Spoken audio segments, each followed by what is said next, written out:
ಇಂದಿನ ಸುದ್ದಿಜಾಲ. ನಮಸ್ತೆ ವೀಕ್ಷಕರೇ, ನಾನು ಅನನ್ಯ ಎಸ್ ಭಾರದ್ವಾಜ್. ವಿಶೇಷ ಸುದ್ದಿಗಳ ಪ್ರಸಾರ ವೀಕ್ಷಿಸಿರಿ. ತೆಲಂಗಾಣ ಸುರಂಗ ಕುಸಿತ, ಸಿಲುಕಿರುವವರ ಸಮೀಪಕ್ಕೆ ತಲುಪಿದ ರಕ್ಷಣಾ ತಂಡ.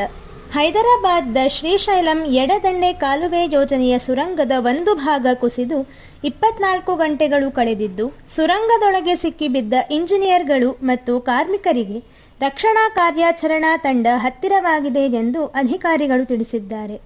ರಾಜಧಾನಿ ಹೈದರಾಬಾದ್ನಿಂದ ಸುಮಾರು 150 ಕಿಲೋಮೀಟರ್ ದೂರದಲ್ಲಿರುವ ನಾಗರ್ ಕರ್ನೂಲ್ ಜಿಲ್ಲೆಯಲ್ಲಿ ಶನಿವಾರ ಬೆಳಗ್ಗೆ 8:30 ಸುಮಾರಿಗೆ ಅಪಘಾತ ಸಂಭವಿಸಿದೆ.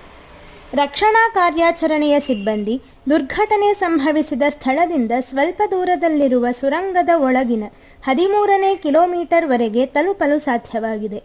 ಸುರಂಗದಲ್ಲಿ ಒಟ್ಟು 8 ಮಂದಿ ಸಿಲುಕಿದ್ದಾರೆ.